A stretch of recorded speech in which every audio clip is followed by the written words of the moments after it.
पाकिस्तान के तानाशाह जनरल आया खान ने 25 मार्च 1971 को ऑपरेशन सर्चलाइट के जरिए ढाका में नरसंहार शुरू किया था। 30 लाख से अधिक बांग्लादेशी मारे गए और 1 करोड़ से ज्यादा लोग भारत में शरण लेने आए।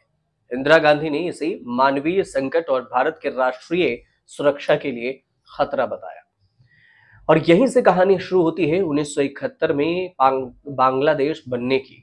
और नवंबर 1971 की बात है जब भारत पाकिस्तान तनाव चरम पर था और अमेरिकी राष्ट्रपति रिचर्ड निक्सन ने धमकी भरे अंदाज में कहा कि अगर भारत ने पाकिस्तान के मामले में दखल दिया तो फिर अमेरिका चुप नहीं बैठेगा, भारत को सबक सिखाया जाएगा। लेकिन इंदिरा गांधी ने व्हाइट हाउस में रिचर्ड निक्सन की आंखों में आंखें डालकर दृढ़ता से जवाब दिया। जवाब में कहा कि भारत अमेरिका को मित्र मानता है, मालिक नहीं। भारत अपनी तकदीर खुद लिखने में सक्षम है और हम जानते हैं कि हालात के अनुसार किससे कैसे निपटना है।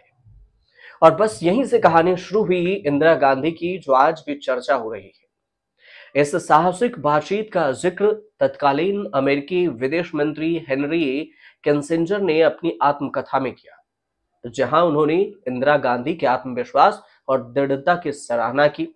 1971 की ये घटना आज भी भारत के कूटनीतिक और क्षमता और आत्मसम्मान के प्रतीक मानी जाती है और यह याद दिलाती है कि भारत किसी भी दबाव के आगे झुकने वाला देश नहीं है।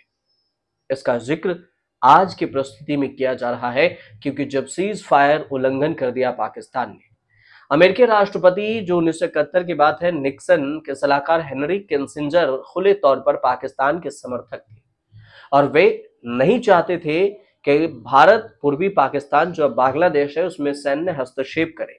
निक्सन किसिंजर ने इंदिरा गांधी को निजी बातचीत में अपमानजनक शब्दों से संबोधित किया था। ये 1971 की बात है, हालांकि तब इंदिरा वहां नहीं थी।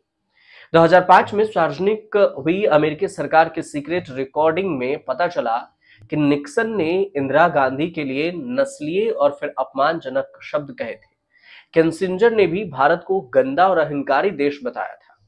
अमेरिका के जो खेल है वो काफी पुराना है जो चल रहा है और तब इंदिरा गांधी ने जो अमेरिका का बैंड बजाया वो कैसे, वो भी समझिए। इंदिरा ने बांग्लादेश के स्वतंत्रता संग्राम में भारतीय सेना भेजने का फैसला अमेरिका की खुली नाराजगी और धमकियों के बावजूद उनका बैंड बजाने में कोई कोर कसर बाकी नहीं रखी और ये निर्णय उनके राजनीतिक दृढ़ संकल्प, कूटनीतिक चतुराई और रणनीतिक सैन्य तैयारियों का नतीजा था।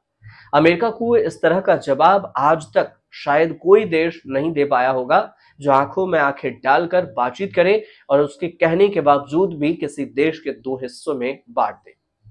इंदिरा गांधी ने जब अमेरिका की धमकी की अनदेखी करते हुए बांग्लादेश में अपनी सेना उतार दी तो फिर अमेरिका बुरी तरह से झल्ला गया।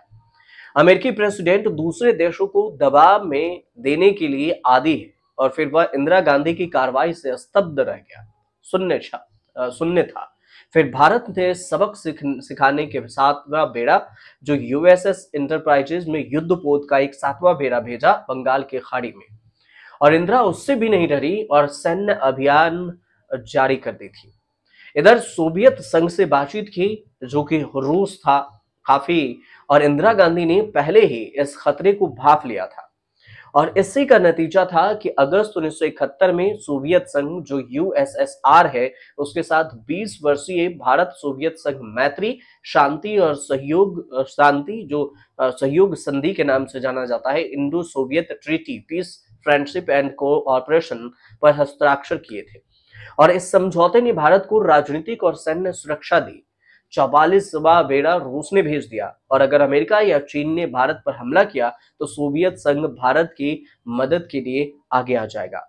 ये तब की बात थी और इस संधि के कारण सोवियत नौसेना ने बंगाल के खाड़ी में अमेरिका की जो सातवें बेड़ा थे उसके जवाब देने के लिए अपनी पनडुब्बियां तैनात कर दी और इस कूटनीतिक चाल ने अमेरिका और फिर चीन के किसी भी संभावित हस्तक्षेप को रोक दिया था। और इस तरह से जो बात करें तो इंदिरा गांधी हर एक कदम को फूंक फूंक कर आगे बढ़ा रही थी और अमेरिका मुंह से के खाई करता गिरता जा रहा था। इंदिरा गांधी ने अमेरिका और पश्चिमी देशों के दबाव को संतुलित करने के लिए व्यापक कूटनीतिक अपनाई और उन्होंने अमेरिका, ब्रिटेन, फ्रांस, जर्मनी की यात्राएं भी की और उन्हें समझाने की भी कोशिश की और ये मानवाधिकारों का उल्लंघन है। और जब अमेरिका ने पाकिस्तानी सेना का समर्थन किया तो फिर इंदिरा गांधी ने सोवियत संघ, फ्रांस और कुछ अन्य देशों को भारत के पक्ष में लाने में सफलता हासिल कर ली और फिर भारत को उस वक्त सपोर्ट मिल गया। इंदिरा गांधी धीरे धीरे आगे बढ़ी और भारतीय सेना की जो रणनीतिक है वो तैयारी, निर्णायक युद्ध और भारत ने 3 दिसंबर 1971 को पाकिस्तान के हवाई हमलों के जवाब में औपचारिक रूप से युद्ध की घोषणा कर दी। भारतीय सेना ने 13 दिन में ही पाकिस्तान को घुटने टेकने पर मजबूर कर दिए। 16 दिसंबर 1971 को ढाका में जनरल AAKJ नियाजी ने 93,000 पाकिस्तानी सैनिकों के साथ सरेंडर कर दिया, जो कि द्वितीय विश्व युद्ध के बाद सबसे बड़ा आत्मसमर्पण था और ये आजाद भारत में 1971 में हुआ।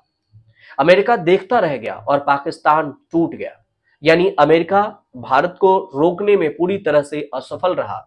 निक्सन जो अमेरिका के राष्ट्रपति थे, उनके धमकियों का इंदिरा गांधी ने बैंड बजा दिया और वो केवल देखते रह गए, झल्लाते रहे। बांग्लादेश आजाद ही नहीं हुआ बल्कि उसे तुरंत अंतर्राष्ट्रीय मान्यता भी मिलने शुरू हो गई और इंदिरा गांधी ने अमेरिका के खुले विरोध के बावजूद बांग्लादेश युद्ध में सैन्य कार्रवाई की और एक नए देश को जन्म दे दिया।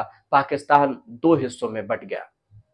निक्सन जो अमेरिका के राष्ट्रपति थे नाराज हुए, लेकिन कर क्या पाते।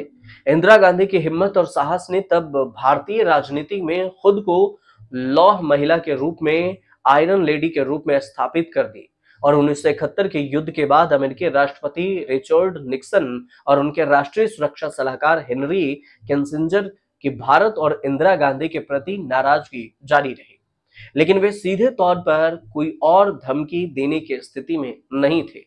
इसलिए अमेरिका तब से डिप्लोमेटिक रास्ता चुनता गया। निक्सन प्रशासन ने भारत को दबाव में लाने और फिर उसे सजा देने के लिए कई कदम उठाए। भारत को दी जाने वाली जो आर्थिक और सैन्य सहायता थी उसमें कटौती कर दी। अमेरिका ने वर्ल्ड बैंक और अन्य संस्थानों के जरिए भारत पर दबाव बनाने की कोशिश की, लेकिन भारत ने सोवियत संघ और अन्य मित्र देशों के समर्थन लेकर इस असर को भी कम कर दिया और फिर इस तरह भारत हर मोर्चे को संभालता रहा। इंदिरा गांधी आगे बढ़ती रही।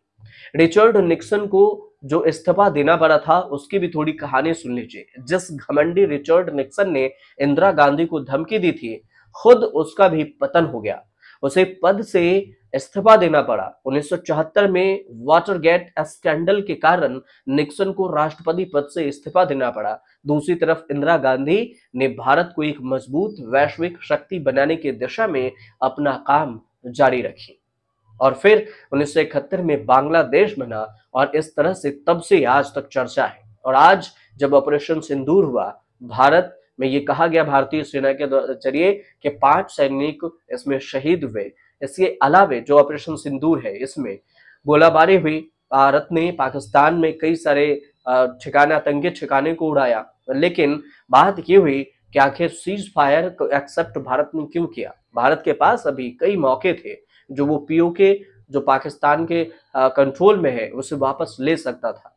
अब कूटनीतिक दबाव बनाया जा रहा है। अब पता नहीं कि ये जो फिर मौका है कब भारत को मिले या फिर कब इसे हासिल कर सकता है। कुछ अपडेट आएगा तो हम आपको जरूर बताएंगे। फिलहाल आपको जानकारी सही लगे तो हमारे चैनल से जुड़िए, सब्सक्राइब कीजिए, शेयर कीजिए, कमेंट जरूर कीजिएगा।